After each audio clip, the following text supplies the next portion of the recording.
యోహాను వ్రాసిన ప్రకటన గ్రంథం 1వ అధ్యాయం 3వ వచనం. సమయము సమీపించినది గనుక ఈ ప్రవచన వాక్యములు చదువువాడును వాటిని విని ఇందులో వ్రాయబడిన సంగతులు గైకొనువారును ధన్యులు. అలాగే ప్రకటన గ్రంథం 3వ అధ్యాయం 7 నుండి 13 వచనాల వరకు ఉన్నటువంటి వాక్య భాగాన్ని మార్చి చదువుకుందాం. ఫిలదెల్ఫియాలోనున్న సంఘపు దూతకు ఇలాగు వ్రాయుము, దావీదు తాళపు చెవులు కలిగి ఎవడును వేయలేకుండా తీయువాడును ఎవడును తీయలేకుండా వేయువాడునైనా సత్యస్వరూపియగు పరిశుద్ధుడు చెప్పు సంగతులేవనగా,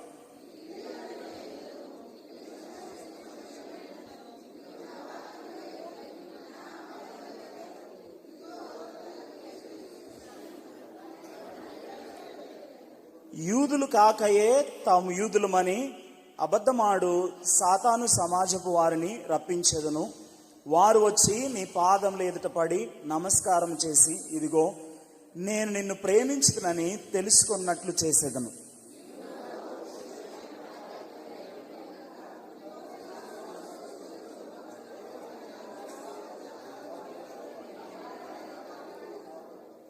నేను త్వరగా వచ్చుచున్నాను.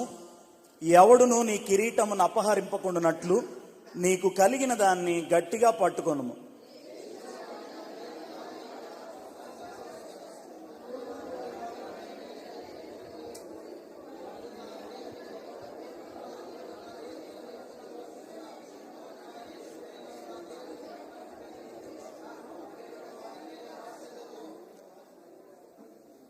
పదో వచనం అలాగే 13వ వచనం అందరం కలిసి చదువుదాం.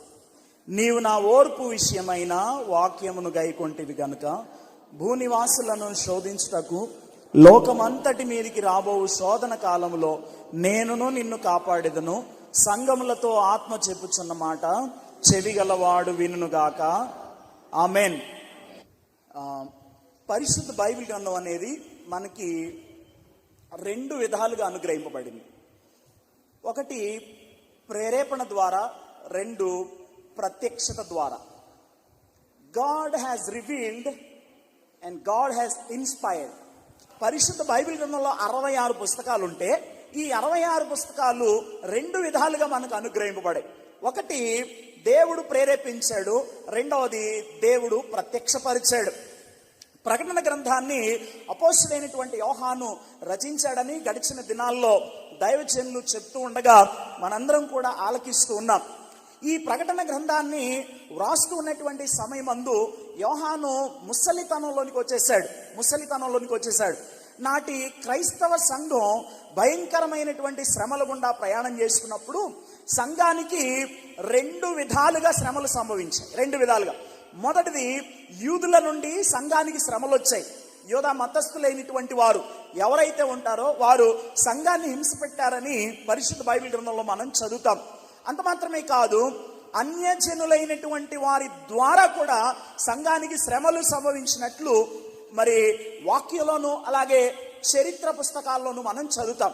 సంఘ చరిత్రలో హింసాకాండ అనేటటువంటి ఒక అధ్యాయం ఉంటుంది. పర్సిక్యూషన్ ఆఫ్ ద చర్చ్ అని అంటారు.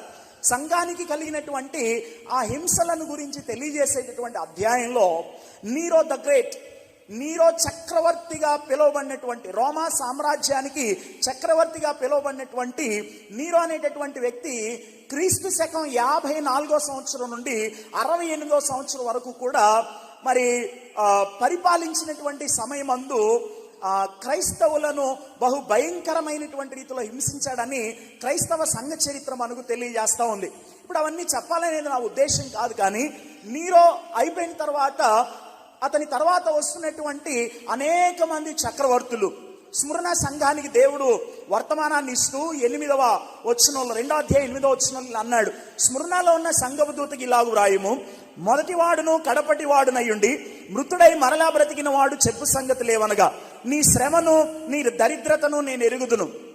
అయినను నీవు ధనవంతుడవే, తాము యూదులమని చెప్పుకొనొచ్చు యూదులు కాక సాతాను సమాజపు వారి వలన నీకు కలుగు దూషణ నేను ఎరుగుదును. నీవు పొందబోవు శ్రమలకు భయపడకుము.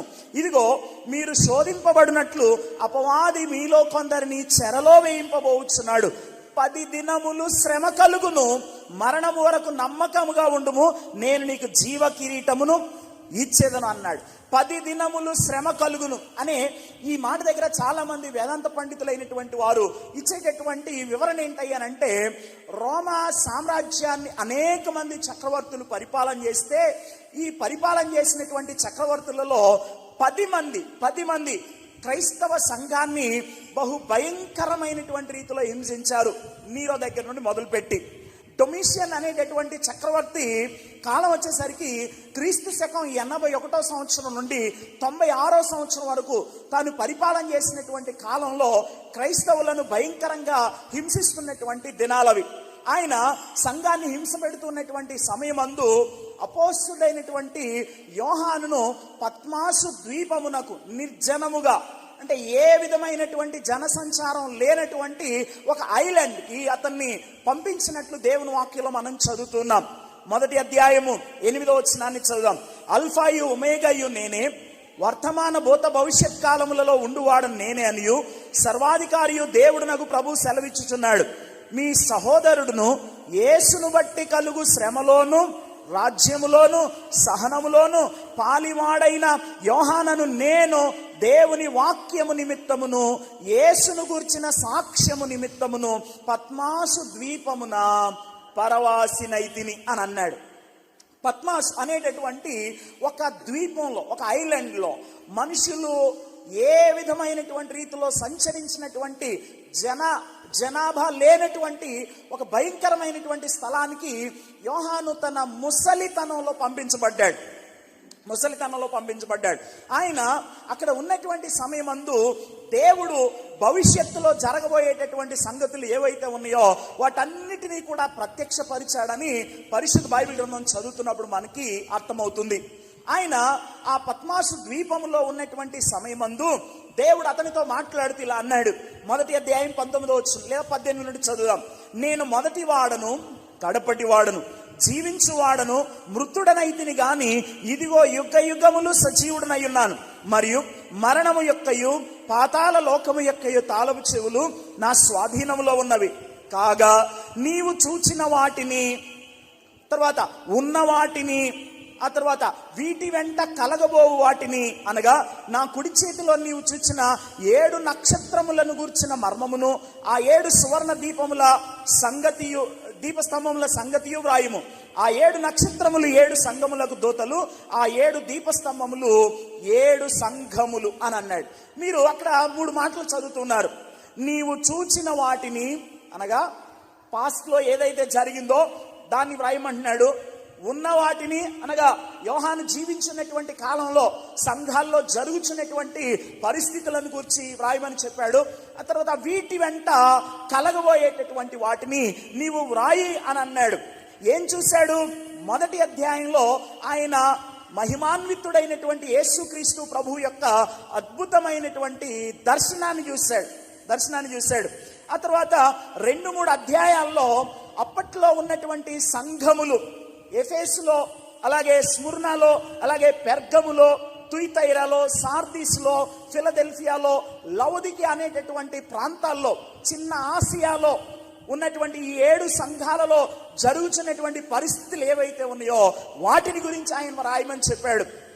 తర్వాత వీటి వెంట కలగబో వాటిని అని అన్నాడు. 4వ అధ్యాయం దగ్గర నుండి 22వ అధ్యాయం చివరి మాట వరకు కూడా భవిష్యత్ కాలంలో జరగబోయేటటువంటి సంఘటనలు ఏవైతే ఉన్నాయో వాటన్నిటిని గురించి దేవుడు వ్రాయమని తెలియజేయగా యోహాను ఈ ప్రకటన గ్రంథాన్ని వ్రాసినట్లు పరిశుద్ధ బైబిల్ గ్రంథంలో మనం చదువుతున్నాం. ప్రకటన గ్రంథంలో వ్రాయబడినటువంటి సంగతులు ఏవైతే ఉన్నాయో అది నీ భవిష్యత్తులో ఏం జరగబోతుంది అనేది చాలా అక్యురేట్గా దేవుడు అద్భుతమైనటువంటి రీతిలో ఈ ప్రకటన గ్రంథంలో వ్రాయించినట్లు పరిశుద్ధ బైబిల్ గ్రంథంలో మనం చదువుకుంటూ ఉన్నాం. ఎవరైనా నా భవిష్యత్తును నేను తెలుసుకోవాలి, నా యొక్క జీవితంలో రానున్నటువంటి దినాల్లో ఏం జరగబోతుందో నేను తెలుసుకోవాలి అనేటటువంటి ఆలోచన ఉంటే కనుక డెఫినెట్ గా మీరు ప్రకటన గ్రంథాన్ని చదవండి. మీ భవిష్యత్తు మీ కళ్ళ ఎదుట సాక్షాత్కరిస్తుంది. దేవునికి స్తోత్రం కలుగును గాక. సో ప్రకటన గ్రంథంలో వ్రాయబడినటువంటి ఈ మాటలన్నీ కూడా భవిష్యత్తును గురించి తెలియజేసేటటువంటి అద్భుతమైనటువంటి విషయాలు. అద్భుతమైన విషయాలు. ఈ ప్రకటన గ్రంథంలో 1వ అధ్యాయం 3వ వచనం చదుదాం. సమయము సమీపించినది గనుక ఈ ప్రవచన వాక్యములు చదువువాడును వాటిని విని ఇందులో వ్రాయబడిన సంగతులు గైకొను వారును ధన్యులు. ధన్యులు అనేటటువంటి మాట గురించి చిన్న వివరణ ఇచ్చి నేను ముందుకు వెళ్ళిపోతాను.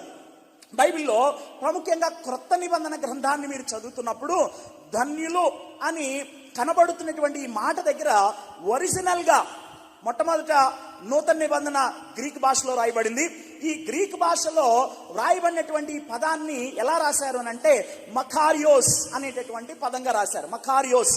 తర్వాత మీరు మత్తయి సువార్త 5వ అధ్యాయంలో యేసుక్రీస్తు ప్రభు వారు చెప్పినటువంటి ఆ ధన్యతలు ఉన్నాయి కదా, అక్కడ ప్రతి ధన్యతలో లేదా ప్రతి మాటలో కూడా మకారియోస్ అనేటటువంటి పదాన్ని ఉపయోగించడం జరిగింది. ఇంగ్లీష్లో దాన్ని తర్జుమా చేసినప్పుడు ఏ విధంగా ట్రాన్స్లేషన్ చేశారు అని అంటే బ్లెస్డ్ ఈస్ ద మ్యాన్ లేదా బ్లెస్డ్ ఈస్ ద వన్, ఆశీర్వదింపబడినటువంటి వారు ఎవరనగా అనేటటువంటి అర్థం వచ్చేటటువంటి పదాన్ని రాశారు. అయితే ఇంగ్లీష్లో ట్రాన్స్లేషన్ చేయబడిన దానికంటే గ్రీక్లో ఇంకా అర్థవంతంగా ఈ మాట రాశారు. మకారియోస్ అనేటటువంటి మాట యొక్క అసలు అర్థం ఏంటయ్యానంటే ధన్యులు అనే మాట యొక్క అర్థము దైవ స్వభావంలో పాలివారయ్యేటటువంటి వారు. అర్థమవుతుంది కదా, దైవ స్వభావంలో పాలివారు అయ్యేటటువంటి వారు. ఇప్పుడు ఈ దైవ స్వభావంలో పాలివారు అయ్యేటటువంటి మాటను పెట్టుకొని మనం యోహాను రాసినటువంటి ఈ ప్రకటన గ్రంథం 1వ అధ్యాయం 3వ వచనం చదివితే ఇలా ఉంటుంది. సమయము సమీపించినది గనుక ఈ ప్రవచన వాక్యములు చదువువాడును వాటిని విని ఇందులో వ్రాయబడిన సంగతులు గైకొను వారు ఎవరు? దేవ స్వభావంలో పాలివారయ్యేటటువంటి వారు. జాగ్రత్తగా మీరు గమనించారు. దేవుని స్వభావంలో పాలివారయ్యేటటువంటి వారు. దేవాది దేవుడు మన ఎడల కలిగి ఉన్నటువంటి అద్భుతమైనటువంటి చిత్తం ఏంటయ్యానంటే మనందరం కూడా ఆయన స్వభావంలో పాలుబంపులు కలిగినటువంటి వారమై ఉండాలని వాక్యం మనకు తెలియజేస్తా ఉంది. పేతురు 2వ పత్రిక 1వ అధ్యాయం, పేతురు 2వ పత్రిక 1వ అధ్యాయము 4వ వచనాన్ని చదువుదాం. ఆ మహిమ గుణాతిశయములను బట్టి ఆయన మనకు అమూల్యములను అత్యధికములనైన వాగ్దానములను అనుగ్రహించున్నాడు. దురాశను అనుసరించడం వలన లోకమందున్న భ్రష్టత్వమును ఈ వాగ్దానముల మూలముగా మీరు తప్పించుకొని దేవ స్వభావమునందు పాలివారవునట్లు వాటిని మీకు అనుగ్రహించెను అన్నాడు. వాగ్దానాలు ఇచ్చాడంట దేవుడు, వాక్కులను అనుగ్రహించాడు. ఎందుకు ఆ వాగ్దానాలు అనుగ్రహించాడు అనంటే ఇక్కడ కారణం చెప్తున్నాడు. ఆ వాగ్దానముల మూలముగా మీరు ఈ లోకమందున్నటువంటి భ్రష్టత్వం ఏదైతే ఉందో దాన్ని తప్పించుకొని దేవుని స్వభావంలో మీరు పాలివారవడం కొరకై దేవుడు ఆ వాగ్దానాలు అనుగ్రహించాడని పరిశుద్ధ బైబిల్ గ్రంథం మనకి స్పష్టంగా తెలియజేస్తా ఉంది. సో ఈ వచనాన్ని ఆధారంగా చేసుకొని మనం గమనించాల్సినటువంటి విషయం ఏంటయ్యానంటే దేవుడు తన చిత్తము చొప్పున మనలను తన స్వభావంలో పాలివారమయ్యేటటువంటి వారుగా ఉండాలని ఆయన ఆశించేటటువంటి దేవుడు అయింటూ ఉన్నాడు. యోహాను తన గ్రంథంలో తెలియజేసినటువంటి మాట ఏంటయ్యానంటే సమయము సమీపించినది కనుక ఈ ప్రవచన వాక్యములను చదివేవారు, తర్వాత వినేవారు, ఆ తర్వాత ఇందులో వ్రాయబడినటువంటి సంగతులను గైకొనేటటువంటి వారు ధన్యులు. ధన్యులు అని దేవుని వాక్యంలో రాయబడింది. అనగా దేవుని స్వభావంలో పాలివారం కావాలి అనంటే మనం ఇందులో ఉన్నటువంటి దేవుని వాక్యాన్ని 1 చదవాలి, 2 వినాలి, 3 గైకొనేటటువంటి వారంగా ఉండాలి. గైకొనేటటువంటి వారంగా ఉండాలి. గైకొనే విషయాన్ని ప్రక్కన పెడితే చదివే దగ్గరే మనం చాలా సందర్భాల్లో ఆగిపోయేటటువంటి పరిస్థితులు వచ్చేస్తూ ఉన్నాయి. నేను ఇంటర్మీడియట్ చదువుకునేటప్పుడు మా నాన్నగారి లైబ్రరీలో కొన్ని పుస్తకాలు ఉండేవి. కొంతమంది భక్తుల యొక్క జీవిత చరిత్రలు ఉండేవి. అంత మాత్రమే కాక ఆయా దైవజనులు దేవుని వాక్యం మీద వ్రాసినటువంటి కొన్ని కమెంటరీలు ఉండేవి. చిన్న సూట్ కేసు ఉండేది. ఆ సూట్ కేసు ఓపెన్ చేసి చూస్తే అందులో ఈ పుస్తకాలు కనపడేవి. ఆ టైంలో నేను మా నాన్న లైబ్రరీలో ఒక పుస్తకాన్ని చదివాను, ఒక పుస్తకాన్ని చూశాను. ఆ పుస్తకం పేరేంటయ్యా అంటే సత్యం కోసం చిత్రహింస. సత్యం కోసం చిత్రహింస. రిచర్డ్ ఊమ్రాండ్ అనేటటువంటి ఒక దైవజనుడు అద్భుతమైనటువంటి విధానంలో రాసినటువంటి పుస్తకం చదివాను. చాలా విషయాలు గుర్తులేవు. అయితే ఇటీవల కాలంలో ఒక దైవజనుడు అందులో వ్రాయబడినటువంటి ఒక సంగతిని గురించి తెలియజేస్తూ ఉండగా విన్నాను. రిచర్డ్ ఊమ్రాండ్ అనేటటువంటి దేవుని సేవకుడు ఒక నాస్తిక దేశంలో, అనగా దేవుడు ఉన్నాడు అనంటే నమ్మని ప్రజలు ఉన్నటువంటి దేశంలో దేవుని సేవ జరిగిస్తున్నటువంటి సమయమందు యేసుక్రీస్తు ప్రభువును గురించినటువంటి సువార్త ప్రకటిస్తున్నటువంటి కారణాన్ని బట్టి అతన్ని, ఆ తర్వాత అతనితో పాటు కొందరు క్రైస్తవులైనటువంటి వారిని ఏం చేశారంటే జైల్లో పడవేశారు. వీరు జైల్లో ఎంతకాలం ఉన్నారో తెలుసా? 20 సంవత్సరాలు ఉన్నారు. ఒక రోజు 2 రోజులు కాదు, 20 సంవత్సరాలు ఉన్నారు. సహజంగా ఏదైనా ఒక ఊరు మనం వెళ్ళామనుకోండి, ఆ ఊరిలో ఒక 3-4 రోజులు ఉంటే గనక మన మనసంతా కూడా ఎటువైపు పీకుతూ ఉంటుంది, ఇంటి మీద పీకుతూ ఉంటుంది, ఇంటికి వెళ్ళాలనేటటువంటి ఆతృత ఉంటుంది.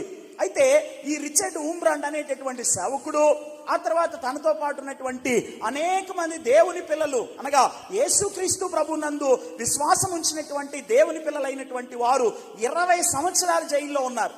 20 సంవత్సరాల తర్వాత వారిని విడిచిపెట్టారంట.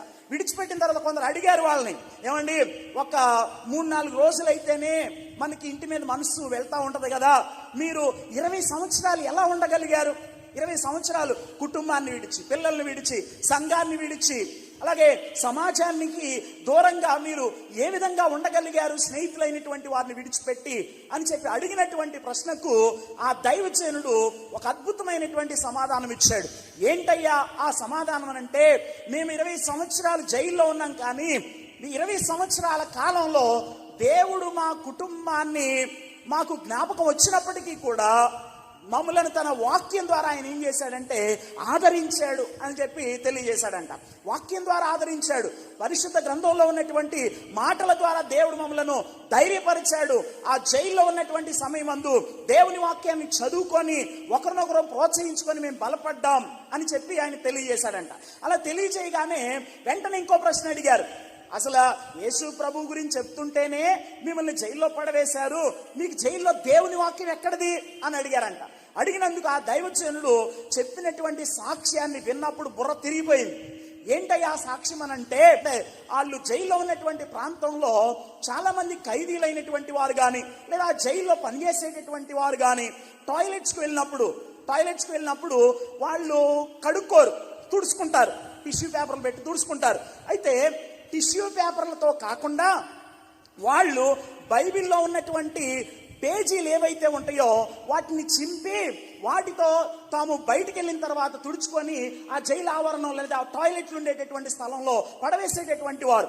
రిచర్డ్ ఊంబ్రాండ్కి, ఆ తర్వాత అతనితో పాటు ఉన్నటువంటి ఆ విశ్వాసులైనటువంటి వారు ఎవరైతే ఉంటారో వాళ్ళకి వాష్రూమ్స్ క్లీన్ చేయడానికి, బాత్రూమ్లు క్లీన్ చేయడానికి డ్యూటీలు వేసినటువంటి సందర్భంలో వాళ్ళు అక్కడికి వెళ్ళిన తర్వాత ఆ టిష్యూ పేపర్లు అన్ని తీసేయాలి, వాష్రూమ్స్ అన్ని కూడా నీట్గా క్లీన్ చేయాలి, కడగాలి, శుభ్రం చేయాలి. అయితే వారు అక్కడికి వెళ్ళిన తర్వాత ఆ పేపర్స్ కలెక్ట్ చేస్తూ ఉన్నప్పుడు వాళ్ళకి అనిపించింది ఇవి టిష్యూ పేపర్లు కాదు, వాళ్ళు ఈ పేపర్లు ఏవో తేడాగా ఉన్నాయని చెప్పి ఓపెన్ చేసి చూస్తే అందులో చాలా అశుద్ధం ఉంది. కానీ ఓపెన్ చేసి చూస్తే అవన్నీ కూడా ఏ పేజీలు అంటే బైబిల్ గ్రంథంలో ఉన్నటువంటి పేజీల్ని చింపి బయటికి వెళ్ళిన తర్వాత ఈ బైబిల్ గ్రంథంలో ఉన్నటువంటి పేజీలు ఏం చేసుకునేటటువంటి వారు అంటే తుడుచుకునేటటువంటి వారు.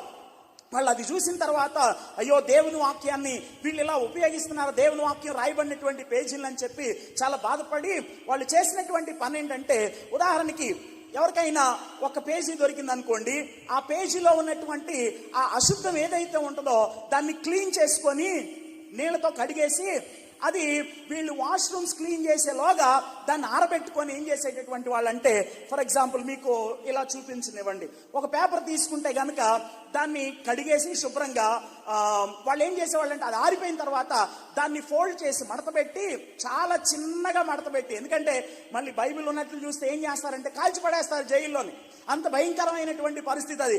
కాబట్టి వీళ్ళు ఏం చేశారంటే ఆ తుడుచుకున్నటువంటి ఆ పేజీల్ని శుభ్రంగా కడుక్కొని అవి ఆరిపోయిన తర్వాత వాటిని చిన్నగా మడత పెట్టుకొని వాటిని నోట్లో పెట్టుకొని వాళ్ళ గదుల్లోనికి వెళ్ళేటటువంటి వారంట. డ్యూటీలు అయిపోయిన తర్వాత ఆ గదుల్లోనికి వెళ్ళిన తర్వాత ఒక వ్యక్తికి ఒక అధ్యాయం వస్తే ఆ అధ్యాయంలో ఉన్నటువంటి దేవుని వాక్యాన్ని ఏం చేసేవాళ్ళంటే పదే చదివి కంఠస్థం చేసుకునేటటువంటి వాళ్ళు.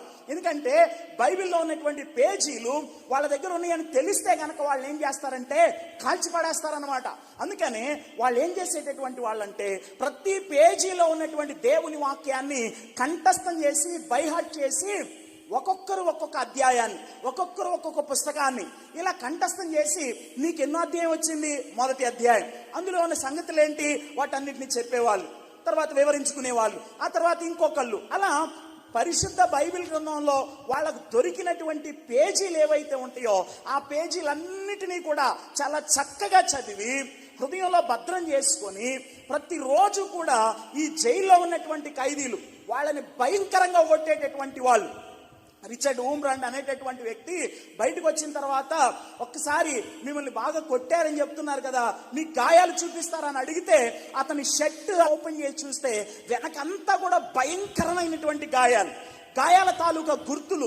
అంత తీవ్రంగా కొట్టేటటువంటి వారు, అంత తీవ్రంగా కొట్టేటటువంటి పరిస్థితుల్లో కూడా వాళ్ళు దేవుని వాక్యాన్ని చదువుకొని కంఠస్థం చేసుకొని ఏమండి వాటిని బట్టి ధైర్యపడుతూ ఆదరణ పొందుతూ, బైబిల్లో రాయబడినట్లుగా లేఖనముల వలన మనకు ఆదరణ దొరుకుతుందని రోమపత్రిక 15:4 రాయబడింది. కనుక లేఖనాల వల్ల ఆదరణ పొందుతూ 20 సంవత్సరాల సుదీర్ఘమైనటువంటి కాలం ఏదైతే ఉందో ఆ కాలంలో వాళ్ళు దేవుని వాక్యమును బట్టి నెమ్మదిని అనుభవించారు. దేవునికి స్తోత్రం కలుగును గాక.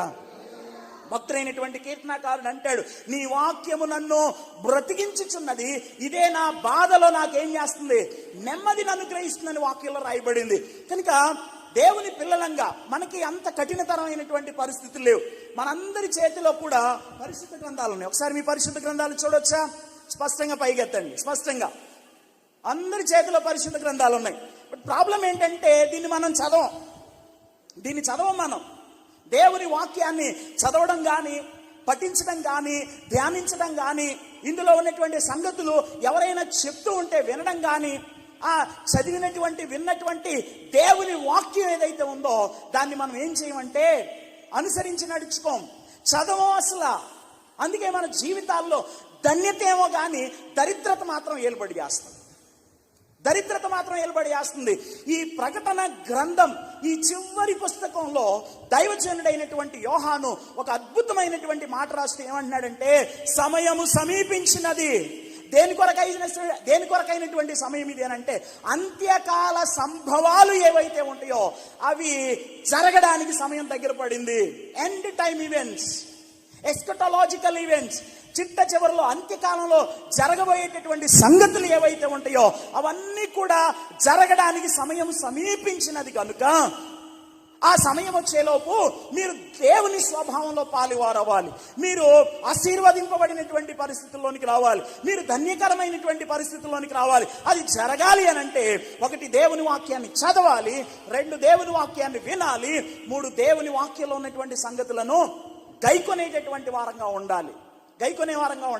చదవడం ద్వారా, వినడం ద్వారా, గైకొనడం ద్వారా నీకు కలిగే గొప్ప ఆశీర్వాదం ఏంటంటే నీవు దేవుని స్వభావంలో పాలివాడయ్యేటటువంటి వ్యక్తిగా ఉంటావు.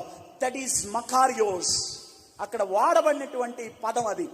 ధన్యుడు అని అంటే సింపుల్ గా మనం ఆ మాటలో ఉన్నటువంటి అర్థాన్ని చాలాసార్లు అంతగా పట్టించుకో. ధన్యుడు అంటే ధన్యుడు.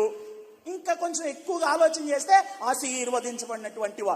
ఏంటి ఆశీర్వాదం?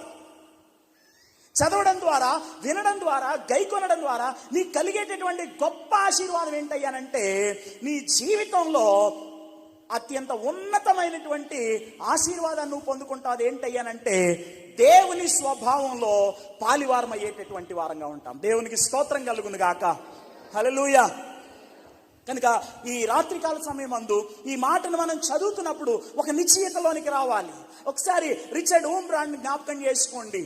జాన్ బన్యన్ అనేటటువంటి వ్యక్తి, ఆయన 14వ శతాబ్దానికి చెందినటువంటి వాడు. ఆయన దేవుని వాక్యాన్ని ఏం చేసేటటువంటి వాడంటే వాళ్ళ భార్య పేజీలుగా దేవుని వాక్యాన్ని దిండులో పెట్టి కుట్టి ఆ దైవజనుడికి తలగడగా ఉంటుంది అనేటటువంటి ఉద్దేశంతో ఆయన కూడా జైల్లోనే పెట్టబడ్డాడు 14వ శతాబ్దంలో. ఆ జైల్లో ఉన్నటువంటి వ్యక్తి బైబిల్ని ఇంగ్లీష్లోనికి ట్రాన్స్లేషన్ చేస్తున్నటువంటి సమయమందు ఆ బైబిల్ ప్రతులు బహిరంగంగా కాకుండా ఒక దిండులో పెట్టి ఆ దిండులో ఉన్నటువంటి పేపర్స్ అన్నిటినీ కూడా ఒక తలగడ కింద ఇస్తే ఆ తలగడలో ఉన్నటువంటి ఆ దేవుని వాక్యాన్ని బయటికి తీసుకొని చాలా జాగ్రత్తగా చదివి జాన్ బన్యన్ అనేటటువంటి వ్యక్తి పరిశుద్ధ బైబిల్ గ్రంథాన్ని ఇంగ్లీష్లోని ట్రాన్స్లేషన్ చేశాడు. అంత సామాన్యంగా మన చేతిలోనికి దేవుని వాక్యం రాలేదు. ఎంతో మంది ఎన్నో త్యాగాలు చేస్తే దేవుని వాక్యం మన చేతిలోనికి వచ్చింది. ఈ రోజు మనం చక్కగా పరిశుద్ధ బైబిల్ గ్రంథాన్ని పట్టుకోగలుగుతున్నామనంటే నాడు మిషనరీలు చేసినటువంటి త్యాగం ఎంతో ఉన్నది అనే విషయాన్ని మనం మర్చిపోకూడదు. ప్రత్యక్షత ద్వారా, ప్రేరేపణ ద్వారా దేవుడు అనుగ్రహించినటువంటి ఆ దైవ వాక్యం ఏదైతే ఉందో నేడు ప్రపంచంలో అనేక భాషల్లోనికి తర్జుమా చేయడానికి అంత ఈజీగా అవ్వలేదండి. అంత ఈజీగా అవ్వలేదు. చాలా భయంకరమైనటువంటి శ్రమలు అనుభవించారు, ఎన్నో ఇబ్బందులను అనుభవించారు. వారు అనుభవించినటువంటి ఆ త్యాగాలు ఏవైతే ఉంటాయో వాటి ఫలితంగా నేడు పరిశుద్ధ గ్రంథం మన చేతిలో ఉంది. కనుక ఈ పరిశుద్ధ గ్రంథాన్ని ఏం చేయాలి అని అంటే చదవాలి. You should have interest for reading God's word. దేవుని వాక్యాన్ని చదవడానికి నీకు ఆసక్తి అనేది ఎంతో అవసరం. దైవజనులు జోసెఫ్ శాస్త్రి గారు ఆయన చనిపోవడానికి ముందు ఇలా ఆయన వాక్యాన్ని చదువుతూ ఉండేటటువంటి వాళ్ళంట. వాక్యంలో ఒక సందర్భంలో చెప్పారు ఎలా చదివేటటువంటి వాళ్ళు అంటే, ఒకటి అనుదిన వాక్య పఠనం చదివేటటువంటి వాళ్ళు, తర్వాత రెండవది ఏదైనా ఒక భాగాన్ని తీసుకొని ఆ భాగాన్ని ధ్యానిస్తూ చదివేటటువంటి వారు, 3 సామెతల గ్రంథంలో 31 అధ్యాయాలు ఉంటాయి కదా, రోజుకు ఒక అధ్యాయాన్ని నెల అయిపోయేలోపు సామెతల గ్రంథాన్ని కంప్లీట్ చేసేటటువంటి వాడు. చదివింది 3వ తరగతి అయినప్పటికీ కూడా ఆయన కరోనా కాలంలో కోవిడ్కి గురై చనిపోయేటటువంటి ఆ సందర్భం లేదా ఆ సమయం వచ్చే వరకు ఆయన పరిశుద్ధ గ్రంథాన్ని 75 సార్లు చదివాడు. దేవునికి స్తోత్రం కలుగును గాక. 75 సార్లు ఆయన నాతో చెప్పాడు. ఒక్క ఆ కోవిడ్ పాండమిక్ టైం వచ్చినటువంటి సందర్భంలో ఏమండి, మార్చిలో లాక్డౌన్ ప్రకటించారు కదా, మార్చి దగ్గర నుండి సెప్టెంబర్ నెల 3వ తారీఖు వరకు, ఆ తర్వాత చదివారో లేదో నాకు తెలియదు, ఎందుకంటే చదవగలిగే అంత ఆరోగ్యాన్ని ఆయన అప్పుడు కలిగి ఉండలేదు. సెప్టెంబర్ నెల 3వ తారీఖు వరకు కూడా పరిశుద్ధ బైబిల్ గ్రంథాన్ని చదువుతూ వచ్చాడు. ఎన్నిసార్లు చదివాడు కోవిడ్ కాలంలో అంటే ఆ 6 months గ్యాప్లో 5 సార్లు దేవుని వాక్యాన్ని చదివాడు. 5 సార్లు దేవుని వాక్యాన్ని చదివాడు. ఆయన ఆత్మీయ పిల్లలమని చెప్పుకునేటటువంటి మనం, ఆయన సేవలో రక్షింపబడ్డామని చెప్పుకునేటటువంటి మనం, ఆయన ఫౌండర్షిప్గా లేదా ఆయన యొక్క ఆధ్వర్యంలో స్థాపింపబడినటువంటి ఈ బైబిల్ ఫెలోషిప్ ఆఫ్ ఇండియా అనేటటువంటి సహవాసానికి చెందినటువంటి మనము దేవుని వాక్యాన్ని చదివేటటువంటి విషయంలో ఆసక్తి కలిగినటువంటి వారంగా ఉండాలి. వై? బికాస్ అని అంటే అది నిన్ను దేవ స్వభావంలో పాలివారయ్యేటట్లుగా చేస్తుంది. ఇంతకంటే గొప్ప ఆశీర్వాదం ఏముంది? ఏమండి, నీకు డబ్బులు వస్తే, నీ పిల్లకి పెళ్ళి అయ్యిద్ది, వాళ్ళకు పిల్లోడు పుడతాడు, వాడు బాగా చదువుకుంటాడు, వాడికి మంచి ఉద్యోగం వస్తుంది, ఆ తర్వాత వాడికి పెళ్ళి అవుతుంది. ఏం కాదు. దేవుని వాక్యాన్ని నీవు చదవడం ద్వారా నీకు కలిగేటటువంటి మొట్టమొదటి ఆశీర్వాదం ఏంటయ్యానంటే నీవు దేవుని స్వభావంలో పాలివారు అవుతారు. అదే ఇక్కడ చెప్తున్నాడు. ఈ ప్రవచన గ్రంథమందు ఉన్నటువంటి వాక్యములను చదువువాడును వాటిని విని గైకొనేటటువంటి వాడును ధన్యులు, అనగా దేవ స్వభావంలో పాలివారయ్యేటటువంటి వారు. మకారియోస్ అనే మాటకు అర్థం ఏంటంటే దేవుని స్వభావంలో పాలివారం అవటం. ఈ వచనాన్ని ఆధారంగా చేసుకొని ఈ రాత్రి ఒక సంఘాన్ని మీ దృష్టి ఎదుటికి నేను తీసుకొని రావాలని ఆశపడతా ఉన్నాను. 3వ అధ్యాయం దగ్గరికి రండి. పరిశుద్ధ బైబిల్ గ్రంథంలో నుండి ప్రకటన గ్రంథం 3వ అధ్యాయం 7వ వచనాన్ని చదుదాం. ఫిలదెల్ఫియాలోనున్న సంఘపు దూతకు ఇలాగున వ్రాయుము అని అన్నాడు. చిన్న ఆసియాలో 7 సంఘాలు ఉన్నాయని దేవుని వాక్యం మనం చదువుతున్నాం. 7 సంఘాలకి దేవుడు ఉత్తరాలు పంపించాడు. ఎఫెసు దగ్గర నుండి మొదలుపెట్టి స్ముర్నా, పెర్గము, తుయితైరా, సార్దీస్, ఫిలదెల్ఫియా, లవోదికియా అనేటటువంటి ఈ 7 సంఘాలకి దేవుడు ఉత్తరాలు పంపించాడండి. మా జాగ్రత్తగా వినాలి. ఫిలదెల్ఫియా అనేటటువంటి ప్రాంతంలో ఉన్నటువంటి సంఘానికి కూడా దేవుడు ఒక అద్భుతమైనటువంటి ఉత్తరాన్ని పంపించాడు. 2-3 అధ్యాయాలు మీరు ఇంటికి వెళ్ళిన తర్వాతే చదవండి. ఓకే, ఖాళీ ఉన్న టైం అని చెప్పట్లా, ఇంటికి వెళ్ళిన తర్వాతే చదవండి, మీకు ఒక విషయం అర్థం అవుతుంది. అవుట్ ఆఫ్ 7 churches, ఈ 7 సంఘాలకు వ్రాయబడినటువంటి ఉత్తరాలను మీరు చదివినట్లయితే కనుక out of 7, 5 churches were condemned. 5 సంఘాలకు దేవుడు మారు మనసు పొందమని చెప్పాడు. వారి మీద నేరారోపణ చేశాడు. వారు మార్పు చెందితే కలిగే దీవెన ఏంటో చెప్పాడు. మార్పు చెందకపోతే వచ్చేటటువంటి నష్టం కూడా చెప్పాడు. ఎఫెసుతోను, పెర్గముతోను, తుయితైరతోను, సార్దీస్తోను, అలాగే లవోదికియాతోను ఈ 5 సంఘాలను దేవుడు ఖండించాడు. వారు చేస్తున్నటువంటి తప్పులను బట్టి దేవుడు ఖండించాడు. ఖండింపబడని ప్రశంసించబడినటువంటి రెండు సంఘాలు ఉన్నాయి. ఒకటి స్ముర్న, రెండవది ఫిలదెల్ఫియా. దేవునికి స్తోత్రం కలుగును గాక. హల్లెలూయా. వాక్యాన్ని ఏం చదివాం? 1:3 సమయము సమీపించినది కనుక ఈ ప్రవచన వాక్యములను చదువువాడును వాటిని విని ఇందులో వ్రాయబడినటువంటి సంగతులను గైకొనువాడు ధన్యుడు. ధన్యుడు అని వాక్యంలో రాయబడింది. చదివేవాడు, వినేవాడు, గైకొనేటటువంటి వాడు దేవుని స్వభావంలో పాలివారయ్యేటటువంటి వారుగా ఉంటే, ఈ ఫిలదెల్ఫియాలో ఉన్నటువంటి సంఘానికి దేవుడిస్తున్నటువంటి ఒక అద్భుతమైనటువంటి ప్రశంస, ఒక అద్భుతమైనటువంటి మెప్పు ఏంటో మనం ఒక 2 వచనాలు చదువుదాం. 8వ వచనం, నీ క్రియలను నేను ఎరుగుదును, నీకున్న శక్తి కొంచెమయ్యుండినను నీవు నా వాక్యమును గైకొని నా నామమును ఎరుగననలేదు అని అన్నాడు. నీకున్న శక్తి కొంచెమైనను నీవు నా వాక్యమును గైకొని నా నామమును ఎరుగననలేదు అన్నాడు. ఈ సంఘానికి దేవుడిస్తున్నటువంటి ప్రశంస ఏంటంటే, నీవు నా వాక్యాన్ని గైకొన్నావు. తర్వాత అదే అధ్యాయంలో 10వ వచనాన్ని కూడా చదువుదాం.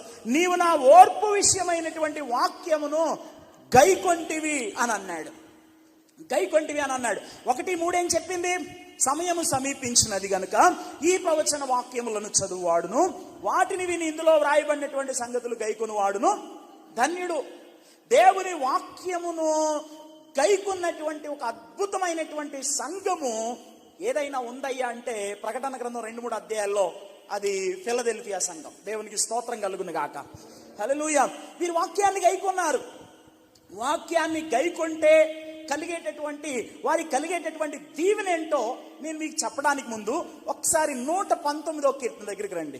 119వ కీర్తన త్వరగా పరిశుద్ధ బైబిల్ గ్రంథంలో నుండి కొన్ని మాటలు మనం చదువుదాం. చూడండి, 119వ కీర్తన 1వ వచనం, యెహోవా ధర్మశాస్త్రమును అనుసరించి నిర్దోషముగా నడుచువారు కాదు దైవ స్వభావంలో పాలివారయ్యేటటువంటి వారు.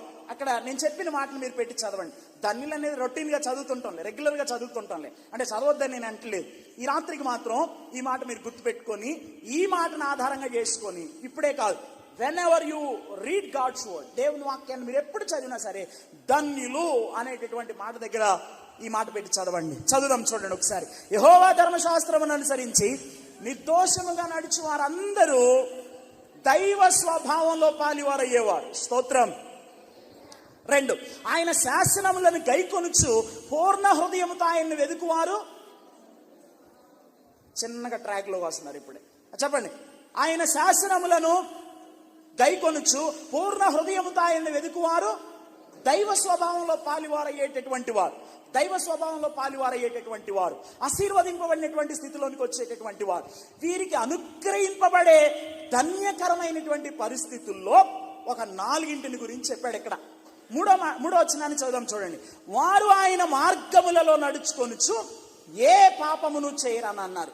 దేవుని స్వభావంలో నీవు పాలివాడవు, పాలి భాగస్థురాలవు కావాలి అనంటే మొదట నీవు పాపం చేయకుండా ఉండాలి. పాపం చేయకుండా ఉండగలిగేటట్లు నిన్ను చేసేది మొదటిది ఏంటయ్యానంటే దేవుని వాక్యం. అదే అధ్యాయంలో 11వ వచనాన్ని కూడా ఒకసారి చదవం. చూడండి. నీ ఎదుట నేను పాపమును చేయకుండానట్లు నా హృదయములో నీ వాక్యము నుంచుకొని ఉన్నాను అని అన్నాడు. ఎజ్రా ఈ మాటలు రాస్తా ఉన్నాడు. 119వ కీర్తన ఎజ్రా రాశాడని చెప్తా ఉంటారు వేదాంత పండితులు. ఎజ్రా అంటున్నటువంటి మాట ఏంటంటే, నేను పాపమును చేయకుండానట్లు నా హృదయములో నీ వాక్యమును ఉంచుకొని ఉన్నాను. గుండెల్లో దేవుడి మాట ఉంటే పాపం చేయాలనేటటువంటి తలంపులు రావు. నీ గుండె నిండా దేవుని వాక్యాన్ని నీవు నింపుకోగలిగితే నీవు పాపానికి దూరంగా ఉంటావు. పాపానికి దూరంగా ఉంటే నీవు దైవ స్వభావంలో ఏమవుతావు? పాలివాడు అవుతావు. నెక్స్ట్ 2వ మాట చదువుదాం. చూడండి, 5వ వచనం లేదా 4వ వచనం. నీ ఆజ్ఞలను జాగ్రత్తగా గైకొనవలనని నీవు మాకు ఆజ్ఞాపించి ఉన్నావు. ఆహా, నీ కట్టడలను గైకొనున్నట్లు నా ప్రవర్తన స్థిరపడి ఉండినా ఎంత మేలు అని అన్నాడు. నీ కట్టడలను గైకొనున్నట్లు, దీన్ని నేనైతే ఇలా అర్థం చేసుకుంటాను. ఏంటి అని అంటే, నీ కట్టడలను నేను గైకొంటూ ఉండగా నా ప్రవర్తన స్థిరపరచబడుతుంది.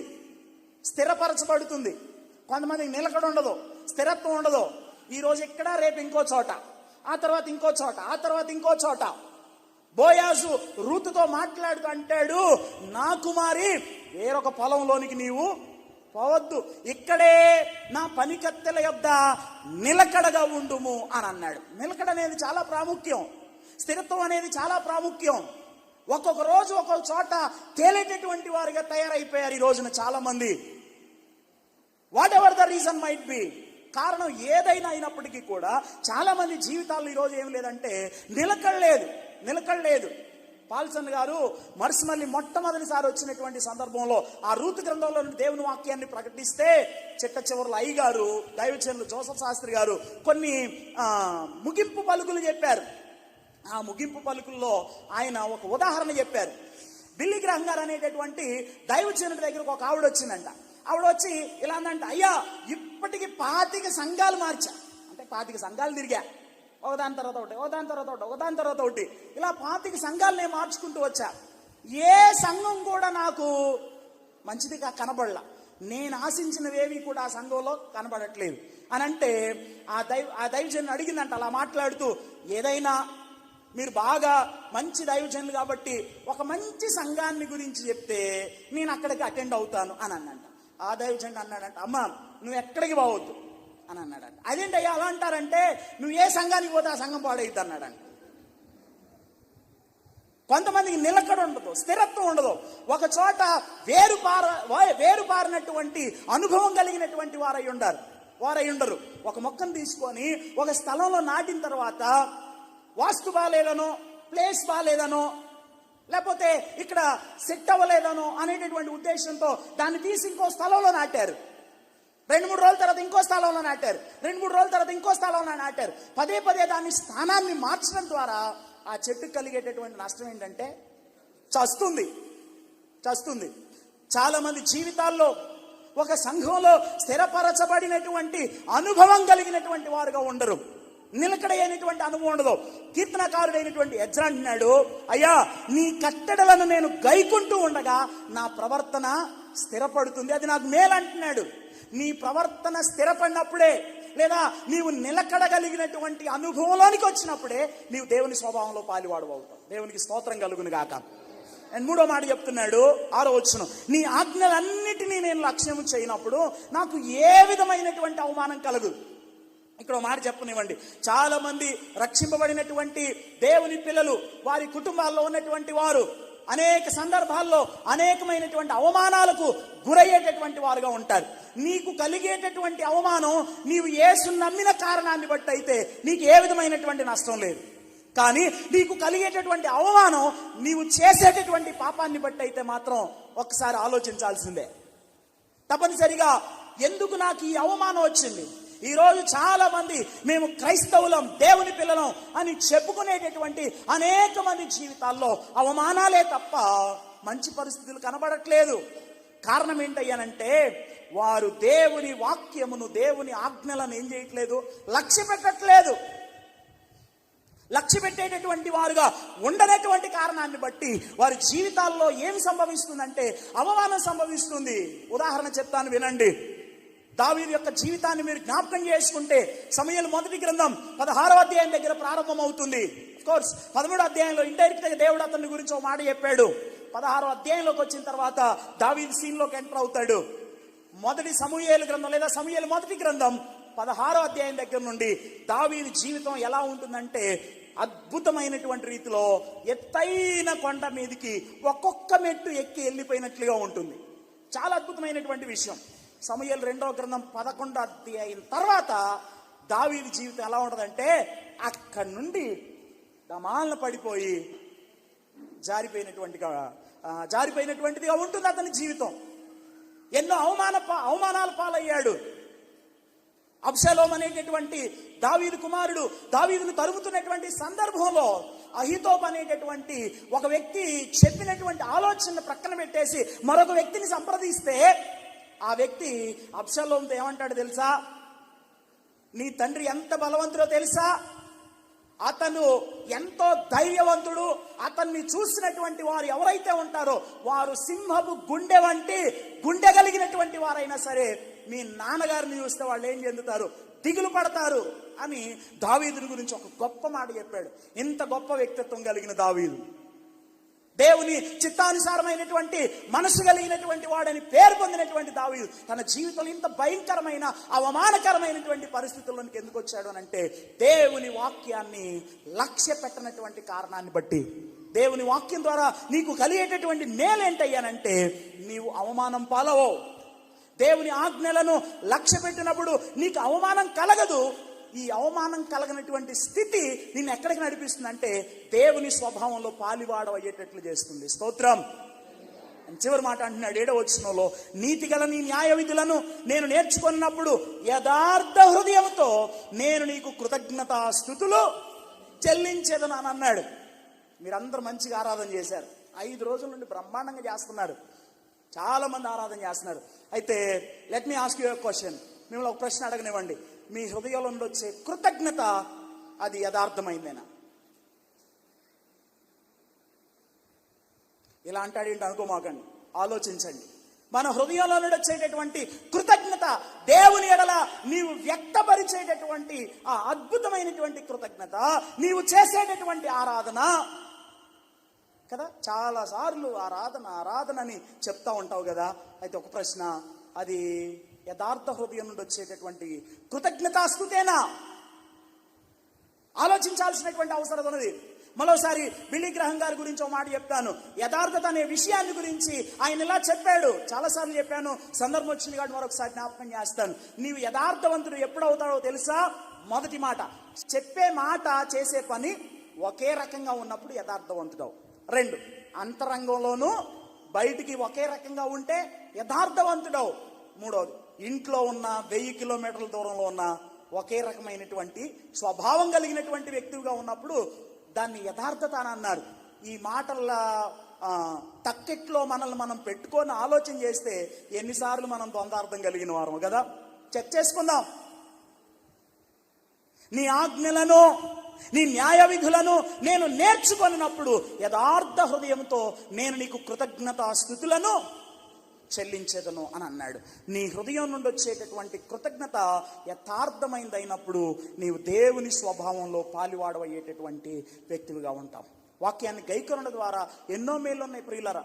వాక్యాన్ని మీరు జ్ఞాపకం చేసుకుంటే ఈ ఫిలదెల్ఫియా సంఘాన్ని గురించి దేవుడు ప్రశంసిస్తూ పలికినటువంటి ఒక అద్భుతమైనటువంటి మాట ఏంటంటే, నీకున్న శక్తి కొంచెమైనను నీవు నా వాక్యమును గైకొన్నావు అని అన్నాడు. 2వ మాట, నీవు నా ఓర్పు విషయమైనటువంటి వాక్యమును గైకొంటివి అని అన్నాడు. నా ఓర్పు విషయమైనటువంటి వాక్యాన్ని గైకొంటివి. అలా వాక్యాన్ని గైకొన్నటువంటి కారణాన్ని బట్టి ఈ సంఘానికి కలిగినటువంటి ఒకే ఒక్క ఆశీర్వాదం, అంతకంటే ఎక్కువ చెప్పను. 10వ వచనాన్ని చదువుదాం. నీవు నా ఓర్పు విషయమైన వాక్యమును గైకొంటివి గనుక భూనివాసులను శోధించుటకు లోకమంతటి మీదికి రాబో శోధన కాలములో నేను నిన్ను కాపాడేదను అని అన్నాడు. ఒక అద్భుతమైన వాగ్దానం చేస్తున్నాడు. నీవు నా వాక్యాన్ని గైకొన్నావు, so therefore here is a promise. నీకు ఒక వాగ్దానాన్ని చేస్తా ఉన్నాను. ఏంటి ఆ వాగ్దానం అంటే, భూనివాసులను శోధించుటకు లోకమంతటి మీదకి, ఈ మాట మీరు గమనించండి, లోకమంతటి మీదకి రాబోవు శోధన కాలములో నేను నిన్ను కాపాడేదను అని అన్నాడు. ఎక్కువ వివరించడానికి నాకు టైం లేదు కాబట్టి ఒకే ఒక్క మాటలో చెప్తాను. ఏంటి ఆ మాట అనంటే, దేవుని వాక్యాన్ని గైకొనేటటువంటి వారు ఎవరైతే ఉంటారో మహాశ్రమల కంటే ముందే వారు ప్రభు యొక్క రాకల్లో ఎత్తబడతారు. గట్టిగా చప్పట్లు కొట్టి దేవుని నామాన్ని మహిమపడతాం. ఎత్తబడే ఆశ, ఎత్తబడాలి అనేటటువంటి ఆశ, ఆయన రాకడలో ప్రభువుని ఎదుర్కోవాలి అనేటటువంటి ఆశ నీకున్నట్లయితే గనక నువ్వు చేయాల్సినటువంటి ఒక అద్భుతమైనటువంటి పని ఏంటంటే వాక్యాన్ని గైకొనాలి. వాక్యాన్ని గైకొంటే నీవు దేవ స్వభావంలో పాలివాడు అవుతావు. దేవ స్వభావంలో నీవు పాలివాడు అయితే ప్రభువు ఆయన రాకడలో వచ్చినప్పుడు నీవు ఎత్తబడేటటువంటి అద్భుతమైనటువంటి అనుభవంలోనికి వెళ్ళిపోతావు. ఈ ఎత్తబడడం అనే విషయాన్ని గురించి క్రైస్తవ్యంలో చాలా రకాలైనటువంటి అభిప్రాయాలు ఉన్నాయండి. కొంతమంది ఏమంటారంటే శ్రమలకు ముందు సంఘం ఎత్తబడుతుంది, నేను నమ్ముతాను అది. మరికొంతమంది ఏమంటారు అనంటే శ్రమల మధ్యలో సంఘం ఎత్తబడుతుంది, ఇది 2వ వాదన. తర్వాత 3వ వాదన ఏంటంటే శ్రమల తర్వాత సంఘం ఎత్తబడుతుంది.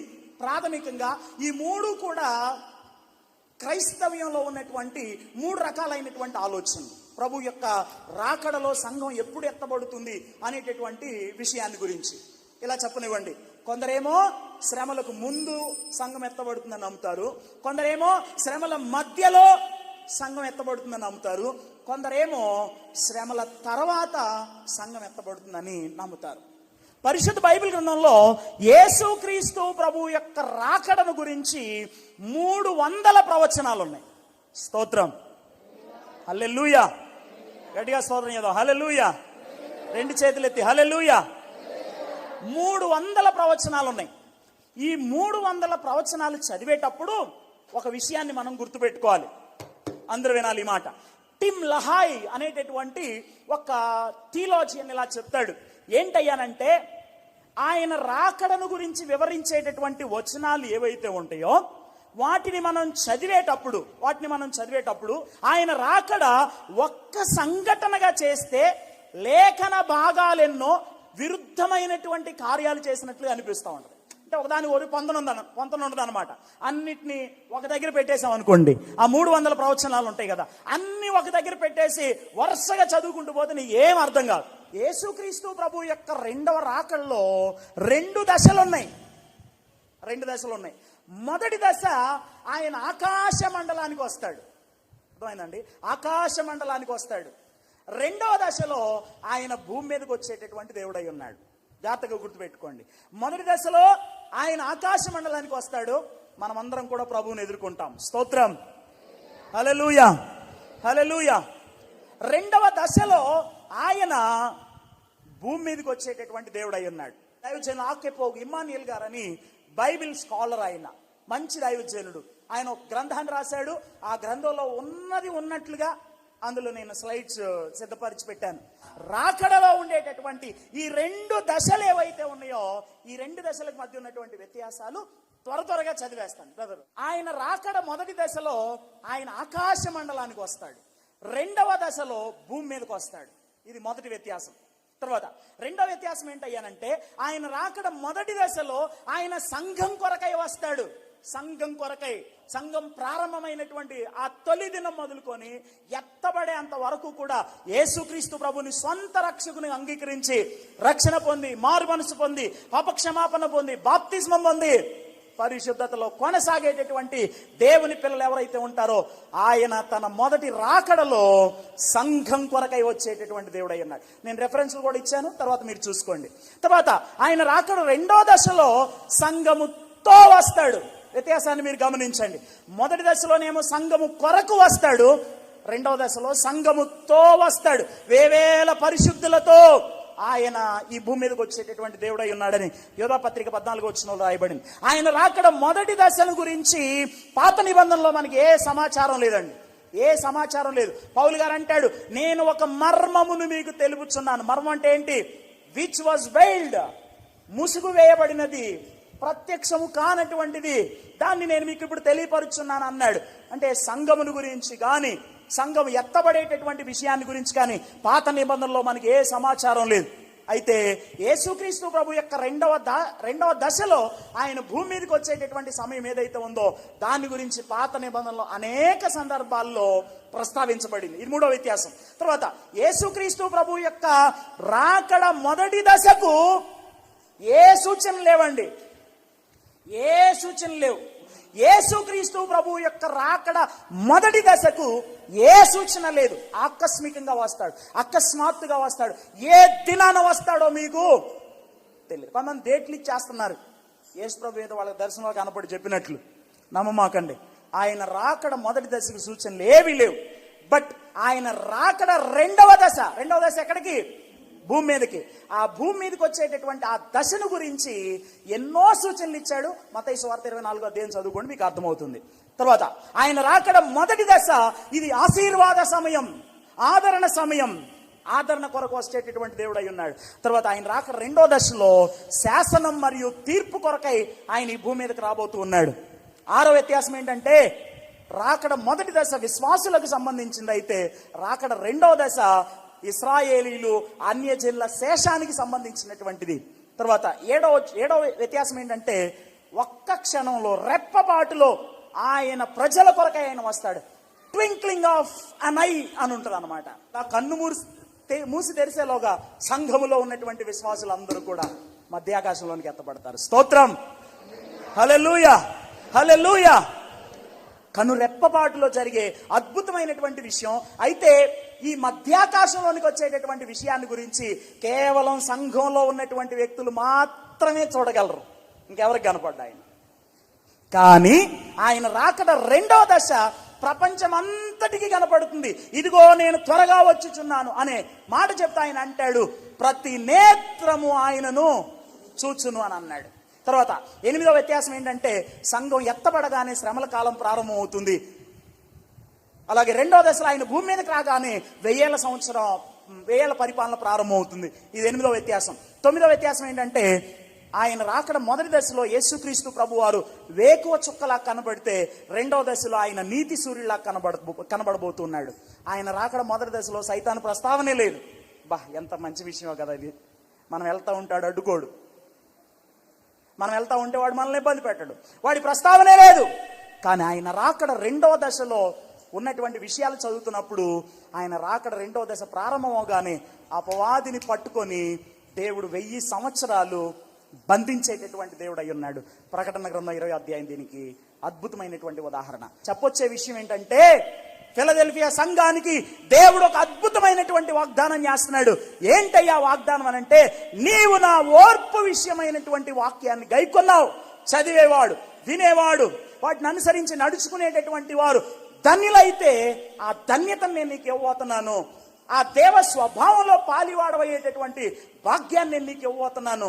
ఆ దేవ స్వభావంలో పాలివాడవైనటువంటి నీవు ఆయన రాకడలో ఏం చేయబడతావంటే, భూలోకమంతటి మీదకి వచ్చేటటువంటి ఆ భయంకరమైన శ్రమల్లో దేవుడు ఈ భూమి మీద సంఘమైనటువంటి మనలను ఉంచకుండా ఆయన రాకడలో తీసుకొని వెళ్ళిపోయేటటువంటి దేవుడు అయి ఉన్నాడు. కొంతమంది శ్రమల్లో నేను ఇక్కడే ఉంటానంటారు. అయితే మీకు ఒక అద్భుతమైన సంగతి ఏంటంటే, మీరు ఇక్కడే ఉంటారన్న మిమ్మల్ని కూడా దేవుడు తీసిపోతాడు. దేవునికి స్తోత్రం కలుగును గాక. హల్లెలూయా. మీరు ఉంటనన్న ఈడ్చుకుపోతాడు. The very word, the rapture meaning ఏంటయ్యానంటే, ఎత్తబడం అనే మాటకు అర్థం ఏంటంటే, వేగంగా పక్షిరాజు ఉంటాడు కదా, కింద తన ప్రేని అనగా తన ఆహారాన్ని అది చూసినప్పుడు వేగంగా వచ్చి రివ్వున ఎత్తుకొని వెళ్ళిపోయినట్లు, ట్వింక్లింగ్ ఆఫ్ అన్ ఐ, రెప్పపాటులు ఆయన ఏం చేస్తాడంటే, సంఘములో ఉన్నటువంటి ప్రతి ఒక్కరిని కూడా ఆయన తీసుకొని వెళ్ళేటటువంటి దేవుడు అయి ఉన్నాడు. సో నువ్వు శ్రమల మధ్యలో సంఘం ఎత్తబడుతుందని నమ్మినా, శ్రమల తర్వాత సంఘం ఎత్తబడుతుందని నమ్మినా, అవగాహన రాహిత్యంతో మీకు శుభవార్త ఏంటంటే, మీరు కూడా శ్రమల కంటే ముందే ఎత్తబడతారు. ఫిలదెల్ఫియా సంఘానికి దేవుడు వాగ్దానం చేశాడు.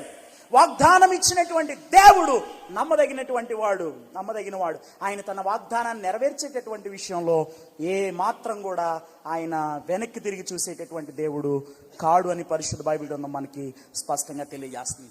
గైకొంటే నీవు ధన్యుడవు. మకారియోస్ అనగా దేవ స్వభావంలో పాలివాడవయ్యేటటువంటి పరిస్థితి ఉంటుంది. దేవ స్వభావంలో పాలివారైతే ప్రభు ఏ క్షణంలో వచ్చినా నువ్వు ఎత్తబడేటటువంటి గుంపులో ఉంటావు. స్తోత్రం. రాత్రి ఈ మాటలు వింటున్నటువంటి మనం, ఈ అద్భుతమైనటువంటి శుభ సమాచారాన్ని, దేవుని వాక్యాన్ని వింటున్నటువంటి నా జీవితంలో ఆయన వాక్యాన్ని గైకొనే వారంగా ఉందాం. ఆయన వాక్యాన్ని గైకొంటే ఆయన రాకడలో నువ్వు ఎత్తబడేటటువంటి అద్భుతమైనటువంటి అనుభవంలోనికి నడిపించబడతావు.